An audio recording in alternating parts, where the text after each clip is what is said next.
La noche llevaba el aroma de sal y el suave latido del mar. Una luna plateada flotaba sobre el horizonte oscuro mientras las olas susurraban secretos a la orilla. Bajo esas aguas alguna vez existió una ciudad. Una ciudad que brillaba como una joya bajo el sol, donde las voces llenaban las calles y los templos se alzaban contra el cielo. Ahora solo el océano recuerda su nombre. Solo la marea inquieta habla de Hylake, la ciudad que desapareció en una sola noche y dejó en su lugar nada más que misterio. Esta es la historia de la Atlántida real de Grecia, un relato tejido con historia y leyenda, con verdad y mito. Un relato que comienza en el silencio después del desastre. Sección 2. Una ciudad bendecida por los dioses. En los días en que las montañas eran jóvenes y el mar aún buscaba su voz, Hylake surgió de la tierra como un regalo divino. La ciudad se extendía sobre la fértil llanura de Acaya, donde la tierra abundante se encontraba con las aguas azules del Golfo de Corinto. Sus calles eran amplias y orgullosas, adornadas con casas de piedra que atrapaban la luz dorada de la mañana y el suave resplandor del atardecer. Sus habitantes vivían en armonía con los ritmos de la tierra y del mar. Pescadores lanzaban sus redes al amanecer. Campesinos guiaban sus arados sobre tierra oscura y fértil. Comerciantes llevaban mercancías hacia mercados llenos de color y sonido. En el corazón de la ciudad se alzaba el gran templo de Poseidón, dios del mar, guardián de marineros y señor de tormentas. Sus columnas se elevaban hacia el cielo. Sus escalones de mármol estaban gastados por incontables pies. En su interior las ofrendas de oro, bronce y piedras preciosas brillaban bajo la luz temblorosa de lámparas sagradas. El pueblo de Hylake creía que su ciudad era amada por el dios. Decían que Poseidón había caminado por sus orillas y que con su tridente había tocado la tierra para bendecirla con abundancia. Cada fiesta, cada oración, cada gota de vino derramada sobre el suelo era para honrarlo. Hylake era más que una ciudad. Era un centro de poder e influencia en el mundo griego. Embajadores llegaban desde tierras lejanas para hablar con sus líderes. Artistas esculpían figuras de mármol que parecían listas para respirar. Poetas cantaban victorias y viajes. El saber pasaba de maestro a discípulo y las historias de ancianos a niños. La ciudad parecía eterna, un lugar donde la fortuna jamás se quebraría. Una joya de Grecia entre montañas y mar, bañada en el favor de su dios. Todo comenzó sin advertencia. Un susurro profundo bajo la tierra. Un murmullo bajo que agitó la quietud de la llanura. Los habitantes de Hylake se detuvieron y miraron al horizonte, sintiendo un cambio sin nombre. El suelo se movió bajo sus pies como si algo antiguo y inquieto despertara de un sueño largo. Los perros ladraron y los caballos golpearon la tierra mientras el aire se volvía pesado y extraño. Entonces llegó el rugido. Un sonido como si las montañas mismas se partieran. La tierra se alzó y se abrió. Las calles se quebraron. Las casas se mecieron y se derrumbaron mientras los muros de piedra temblaban bajo la fuerza del sismo. El templo de Poseidón se estremeció. Sus columnas gimieron como si el dios dentro hubiera despertado con ira. Las campanas resonaban solas sin que ninguna mano las tocara. 1000 voces gritaron, presas del terror.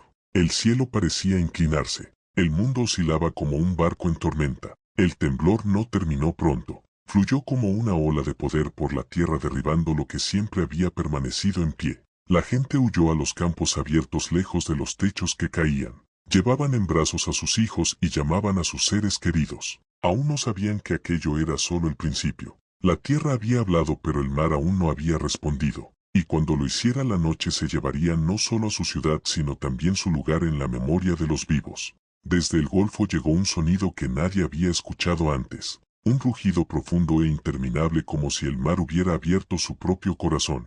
El agua comenzó a retirarse de la orilla, dejando al descubierto arenas oscuras y criaturas marinas agitándose bajo la luz de la luna. Por un instante hubo un silencio extraño, roto solo por los gritos de las gaviotas girando sobre el aire. Entonces el agua regresó, no como la marea suave que siempre habían conocido, sino como un muro más alto que el templo más grande. Golpeó la ciudad con una fuerza inimaginable. La piedra se rompió como barro cocido. Los techos se partieron y desaparecieron en la corriente. Los templos fueron arrancados de sus cimientos y llevados hacia las profundidades. Las personas se aferraron a lo que encontraron solo para ser arrancadas por la fuerza del agua. Las calles se convirtieron en ríos. Los ríos se unieron en un solo mar. Y el mar tragó la ciudad por completo. En la oscuridad bajo el agua, el gran templo de Poseidón se hundió. Sus lámparas sagradas se apagaron en un instante. Las estatuas cayeron y rodaron por el lecho marino. Las columnas de mármol se quebraron como cañas. Los gritos se desvanecieron reemplazados por el peso ahogado del océano. Sobre las olas la tormenta rugía. Bajo ellas Hylake comenzaba su largo sueño en el abrazo silencioso de las profundidades. El dios que había sido honrado por generaciones había recuperado su regalo, y no quedó nada salvo las aguas inquietas donde alguna vez respiró y prosperó una ciudad. Cuando la furia del mar se retiró no quedó más que una vasta extensión de agua gris reflejando un cielo herido. Las olas se mecían suavemente como si nada hubiera ocurrido, como si el océano guardara el secreto en silencio. No se escuchaban risas ni pasos ni el bullicio de los mercados. El viento pasaba sobre las aguas y no encontraba calles que recorrer ni muros contra los que golpear.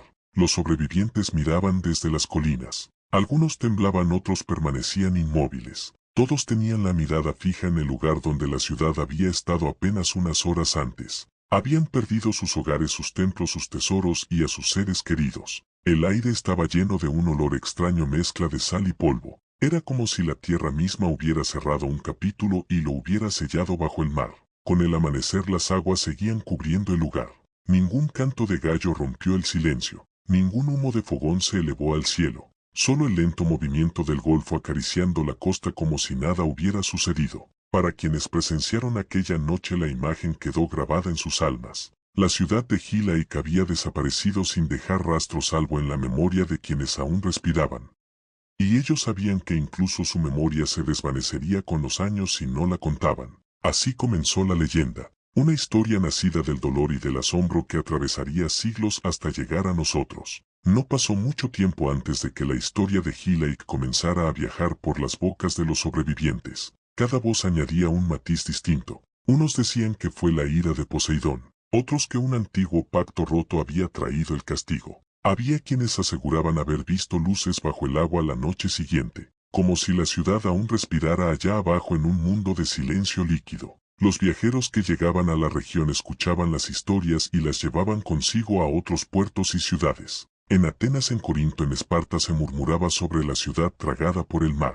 Poetas y bardos convirtieron el desastre en canción. Sus versos recorrían los caminos y cruzaban los mares. Con el tiempo la frontera entre verdad y mito se volvió difusa. Hylake se convirtió en símbolo y advertencia. Una Atlántida en miniatura pero real, tan real que aún podían señalar el lugar donde había estado. Filósofos y cronistas anotaron su caída. Entre ellos algunos discípulos de Aristóteles quienes aseguraban que la desaparición de una ciudad entera no era leyenda sino un hecho. Así Hylake pasó de ser un hogar de piedra y carne a una sombra en la memoria colectiva. Y como toda sombra estaba destinada a crecer con el paso de los siglos alimentada por el misterio y el silencio del mar que la guardaba. Los primeros relatos sobre Hylake no llegaron de la boca de desconocidos sino de figuras respetadas en el mundo antiguo. Heródoto había oído rumores antes del desastre pero fue mucho después que los cronistas se detuvieron a escribir la historia completa.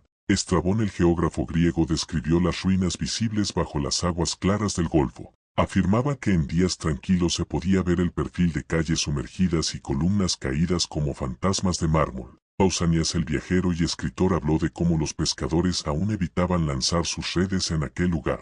Decían que en las noches tranquilas el sonido de campanas y cánticos ascendía desde el fondo. Otros aseguraban sentir una vibración leve bajo las embarcaciones como si algo aún se moviera en la ciudad perdida. Incluso se contaba que los animales habían huido días antes del desastre y que las serpientes cruzaron los campos buscando lugares altos. Para muchos aquello fue la prueba de que la tierra y el mar habían dado señales que nadie supo interpretar.